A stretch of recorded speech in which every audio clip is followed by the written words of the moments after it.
পুরো মধ্যপ্রাচ্য জুড়ে চলছে তৃতীয় বিশ্বযুদ্ধের উত্তেজনা। আমাদের হাতে এসেছে এ যুদ্ধের গুরুত্বপূর্ণ আপডেট আন্তর্জাতিক সংবাদের শিরোনাম। শুরুতেই থাকছে যুদ্ধবিরতির মধ্যেই কেশম দ্বীপে যুক্তরাষ্ট্রের হামলা, পাল্টা জবাব দিল ইরানও।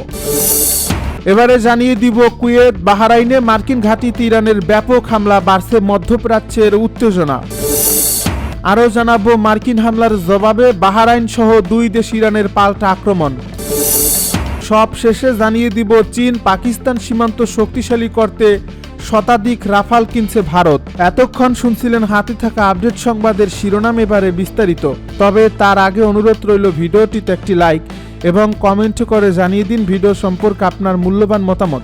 আরও জানিয়ে দিন ভিডিওটি কোথা থেকে দেখছেন বা কোন জেলা থেকে দেখছেন। যুদ্ধবিরতির মধ্যেই কেশম দ্বীপে যুক্তরাষ্ট্রের হামলা, পাল্টা জবাব দিল ইরানও। মধ্যপ্রাচ্যে চলমান যুদ্ধবিরতি ও কূটনৈতিক তৎপরতার মধ্যেই আবারও ইরানের ভূখণ্ডে হামলা চালিয়েছে যুক্তরাষ্ট্র। হরমুজ প্রণালীর কৌশলগত কেশম দ্বীপে মার্কিন বাহিনীর অভিযানের পর সেখানে একাধিক বিস্ফোরণের খবর দিয়েছে ইরানি গণমাধ্যম। পাল্টা হামলার দাবি করছে তেহরানও। এর ফলে এই অঞ্চল জুড়ে নতুন করে উত্তেজনা ছড়িয়ে পড়ছে খবর বিবিসির। যুক্তরাষ্ট্রের সামরিক বাহিনীর সেন্ট্রাল কমান্ডো জানিয়েছে কেশম দ্বীপে পরিচালিত অভিযান ছিল আত্মরক্ষামূলক। তাদের দাবি, মধ্যপ্রাচ্যের বিভিন্ন স্থান ইরানের হামলার চেষ্টার জবাব হিসেবেই এই পদক্ষেপ নেওয়া হয়েছে। একই সঙ্গে জাহাজ ও উপসাগরীয় দেশগুলোর দিকে ছোড়া ইরানের ক্ষেপণাস্ত্র ও ড্রোনও ভূপাতিত করা হয়েছে বলে দাবি করছে ওয়াশিংটন। সেন্টকমের ভাষ্যমতে কেশম দ্বীপে হামলার লক্ষ্য ছিল একটি ইরানি সামরিক নিয়ন্ত্রণ কেন্দ্র। এছাড়া আঞ্চলিক সমুদ্রপথে চলাচলকারী বেসামরিক জাহাজের দিকে ছোড়া 3টি হামলাকারী ড্রোন ধ্বংস করা হয়েছে। এদিকে ইসলামী বিপ্লবী গার্ড বাহিনী জানিয়েছে তারা এ অঞ্চলের একটি দেশে অবস্থিত মার্কিন সামরিক ঘাঁটি ও হেলিকপ্টারকে লক্ষ্য করে ক্ষেপণাস্ত্র ও ড্রোন হামলা চালিয়েছে। ইরানের রাষ্ট্রীয় গণমাধ্যমের দাবি, কেশম দ্বীপের দক্ষিণাঞ্চলের একটি যোগাযোগ টাওয়ারে মার্কিন হামলার প্রতিক্রিয়ায় এই পদক্ষেপ নেওয়া হয়েছে। সেন্টকম আরও দাবি করছে ইরান কুয়েতের দিকে 2টি ক্ষেপণাস্ত্র নিক্ষেপ করেছিল, তবে সেগুলো লক্ষ্যবস্তুতে পৌঁছানোর আগেই ব্যর্থ হয়, তা ভেঙে পড়ে। পাশাপাশি বাহরাইনের দিকে ছোড়া আরও 3টি ক্ষেপণাস্ত্র প্রতিহত করা হয়েছে বলেও জানানো হয়েছে। এর আগে হরমুজ প্রণালীতে যুক্তরাষ্ট্রের নৌ অভিযানের অংশ হিসেবে ইরানের দিকে অগ্রসর হওয়া একটি খালি তেলবাহী ট্যাঙ্কারকে অচল করে দেওয়ার দাবি করে মার্কিন বাহিনী। তাদের ভাষ্য অনুযায়ী বারবার সতর্কবার্তা উপেক্ষা করায় বতসোয়ানার পতাকাবাহী ওই জাহাজের ইঞ্জিন কক্ষে হেলফার ক্ষেপণাস্ত্র নিক্ষেপ করা হয়। মঙ্গলবার এ হামলার একটি ভিডিও প্রকাশ করছে সেন্টকম, তবে এ বিষয়ে ইরানের পক্ষ থেকে আনুষ্ঠানিক কোনো মন্তব্য পাওয়া যায়নি। অন্যদিকে বুধবার ভোরে কেশম দ্বীপে একাধিক বিস্ফোরণের শব্দ শোনা গেছে বলে জানিয়েছে ইরানের বিভিন্ন গণমাধ্যম।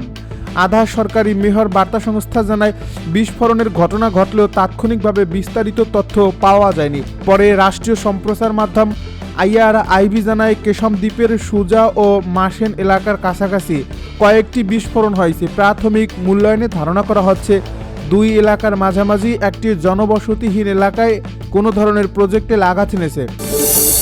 কুয়েত, বাহরাইনে মার্কিন ঘাঁটিতে ইরানের হামলা, বাড়ছে মধ্যপ্রাচ্যে উত্তেজনা। পারস্য উপসাগরীয় অঞ্চলে নতুন করে উত্তেজনা ছড়িয়ে পড়ছে। কুয়েত ও বাহরাইনে অবস্থিত যুক্তরাষ্ট্রের সামরিক ঘাঁটিকে লক্ষ্য করে ক্ষেপণাস্ত্র ও ড্রোন হামলা চালিয়েছে ইরান। বুধবার ভোরে এক বিবৃতিতে এই তথ্য জানিয়েছে কুয়েতের প্রতিরক্ষা বাহিনী। কুয়েতের প্রতিরক্ষা বাহিনীর ভাষ্য অনুযায়ী মাঝরাতে দেশটির ভূখণ্ডে অবস্থিত মার্কিন সামরিক স্থাপনাগুলোকে লক্ষ্য করে শত্রুতাপূর্ণ ক্ষেপণাস্ত্র ও ড্রোন নিক্ষেপ করা হয়, তবে আকাশ প্রতিরক্ষা ব্যবস্থা সেগুলোকে লক্ষ্যবস্তুতে পৌঁছানোর আগেই ধ্বংস করে দেয়। এ বিবৃতিতে বলা হয়, কুয়েতের অভ্যন্তরে কোনো স্থাপনায় হামলার ঘটনা ঘটেনি। মাঝরাতে যে বিস্ফোরণের শব্দ শোনা গেছে তা মূলত প্রতিরক্ষা ব্যবস্থার মাধ্যমে শত্রুপক্ষের ক্ষেপণাস্ত্র ও ড্রোন ভূপাতিত করার সময় সৃষ্টি হয়েছে। তবে কুয়েতের এ দাবি প্রত্যাখ্যান করছে ইরানের ইসলামিক রেভলিউশনারি গার্ড কোর। সামাজিক যোগাযোগ মাধ্যম টেলিগ্রামে দেওয়া এক বার্তায় কুয়েতের বক্তব্যকে হাস্যকর উল্লেখ করে IRGCর দাবি করছে। কুয়েতে অবস্থিত মার্কিন ঘাঁটিতে অন্তত 3টি ক্ষেপণাস্ত্র সফলভাবে আঘাত এনেছে। এর আগে গত 1 জুন কুয়েতে মার্কিন ঘাঁটিকে লক্ষ্য করে ইরান ক্ষেপণাস্ত্র নিক্ষেপ করেছিল বলে জানায় যুক্তরাষ্ট্রের কেন্দ্রীয় কমান্ড। সে সময় মার্কিন বাহিনী দাবি করেছিল ইরান থেকে ছোড়া 2টি ব্যালিস্টিক ক্ষেপণাস্ত্র সফলভাবে প্রতিহত করা হয়েছে। এদিকে কুয়েতের পাশাপাশি প্রায় একই সময়ে বাহরাইনে মার্কিন নৌবাহিনীর ঘাঁটিকে লক্ষ্য করেও ক্ষেপণাস্ত্র ও ড্রোন হামলার খবর পাওয়া গেছে। তবে বাহরাইনের সামরিক কর্তৃপক্ষ এখন পর্যন্ত এ বিষয়ে বিস্তারিত কোনো তথ্য প্রকাশ করেনি। অন্যদিকে ইরানের আধা সরকারি সংবাদ মাধ্যম মেহের নিউজ জানিয়েছে, মঙ্গলবার গভীর রাতে পারস্য উপসাগরের কৌশলগত কেশম দ্বীপের আশপাশে একাধিক বিস্ফোরণের শব্দ শোনা যায়। ওই ঘটনার কিছু সময় পরই কুয়েত ও বাহরাইনে অবস্থিত মার্কিন সামরিক ঘাঁটিগুলোকে লক্ষ্য করে হামলা চালায় আইআরজিসি। সাম্প্রতিক এসব ঘটনায় মধ্যপ্রাচ্য চলমান উত্তেজনা আরও বেড়েছে। বিশেষ করে কেশম দ্বীপকে কেন্দ্র করে যুক্তরাষ্ট্র ও ইরানের মধ্যে পাল্টাপাল্টি সামরিক পদক্ষেপ অঞ্চলটির নিরাপত্তা পরিস্থিতিকে নতুন অনিশ্চয়তার মুখে ঠেলে দিয়েছে। মার্কিন হামলার জবাবে বাহরাইন সহ দুই দেশ ইরানের পাল্টা আক্রমণ। ইরানের কেশম দ্বীপে যুক্তরাষ্ট্রের সামরিক হামলার পর পাল্টা প্রতিক্রিয়া হিসেবে কুয়েত ও বাহরাইনে অবস্থিত মার্কিন সামরিক স্থাপনাগুলোকে লক্ষ্য করে হামলা চালানোর দাবি করছে ইরানের ইসলামিক রেভলিউশনারি গার্ড কর্পস। বুধবার প্রকাশিত বিভিন্ন আন্তর্জাতিক গণমাধ্যমের এক প্রতিবেদনে এই তথ্য উঠে এসেছে। আইআরজিসির দাবি অনুযায়ী কেশম দ্বীপে মার্কিন হামলার জবাবে তারা কুয়েত ও বাহরাইনে অবস্থানরত মার্কিন সামরিক ঘাঁটি এবং সংশ্লিষ্ট সম্পদের উপর আক্রমণ চালায়। অন্যদিকে সত্যতা স্বীকার করে যুক্তরাষ্ট্রের সেন্ট্রাল কমান্ড জানিয়েছে, ইরান থেকে উৎক্ষেপণ করা একটি ড্রোন বহর কুয়েতে অবস্থানরত মার্কিন বাহিনীকে লক্ষ্য করে হামলার চেষ্টা করেছিল। তবে মার্কিন বাহিনীর দাবি ওই হামলার প্রচেষ্টা সফল হয়নি। সেন্টকম আরও জানায়, তারা কেশম দ্বীপে একটি ইরানি গ্রাউন্ড কন্ট্রোল স্টেশনে আত্মরক্ষামূলক অভিযান পরিচালনা করেছে। যুক্তরাষ্ট্রের ভাষ্য অনুযায়ী ওই স্থাপনাটি ড্রোন পরিচালনার কাজে ব্যবহৃত হচ্ছিল।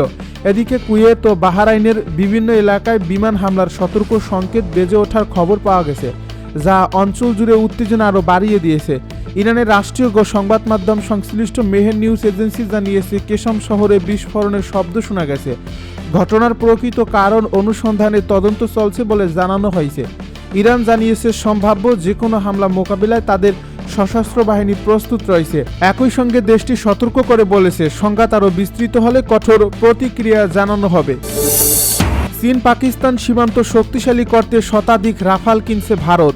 নিজেদের বিমান বাহিনীর আকাশ প্রতিরক্ষা সক্ষমতা উল্লেখযোগ্যভাবে বৃদ্ধি এবং স্কোয়াড্রন ঘাটতি পূরণে ফ্রান্স থেকে আরও 114টি সর্বাধুনিক রাফাল যুদ্ধবিমান কেনার মেগা পরিকল্পনা নিয়ে দ্রুত গতিতে এগোচ্ছে ভারত। নয়াদিল্লি ইতিমধ্যেই এই কৌশলগত যুদ্ধবিমান কেনার বিষয়ে ফ্রান্স সরকারের কাছে একটি আনুষ্ঠানিক প্রস্তাবও পাঠিয়েছে। এমন এক গুরুত্বপূর্ণ সময়ে 4 দিনের রাষ্ট্রীয় সফরে ফ্রান্স গেছেন ভারতীয় বিমান বাহিনীর প্রধান এয়ার চিফ মার্শাল অমিরপ্রীত সিং। প্রস্তাবিত এই বিশাল সামরিক চুক্তিটি চূড়ান্তভাবে বাস্তবায়িত হলে ভারতের বিমান বাহিনী ও নৌবাহিনী মিলিয়ে মোট রাফাল যুদ্ধবিমানের বহর বেড়ে দাঁড়াবে 176টিতে, যা চীন ও পাকিস্তান সীমান্তে ভারতের প্রতিরক্ষা শক্তিকে বহুগুণ শক্তিশালী করবে। ভারতীয় সংবাদ মাধ্যম এনডিটিভির এক বিশেষ প্রতিবেদনে বলা হয়েছে, ভারতের পাঠানো আনুষ্ঠানিক প্রস্তাবের প্রেক্ষিতে এখন ফ্রান্সের সরকার যুদ্ধবিমানের মোট মূল্য, দাসো অ্যাভিয়েশনের বার্ষিক উৎপাদন সক্ষমতা এবং দীর্ঘমেয়াদী লজিস্টিক বা প্রযুক্তিগত সহায়তা সংক্রান্ত বিস্তারিত তথ্য ভারতকে আনুষ্ঠানিকভাবে জানাবে।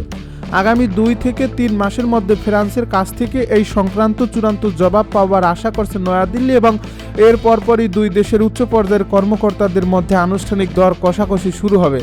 প্রতিরক্ষা দপ্তরের কর্মকর্তাদের দৃঢ় ধারণা, দ্বিপাক্ষিক আলোচনা ঠিকঠাক এগোলে আগামী 1 বছরের মধ্যেই এই মেগা চুক্তিটি সম্পূর্ণ চূড়ান্ত হতে পারে।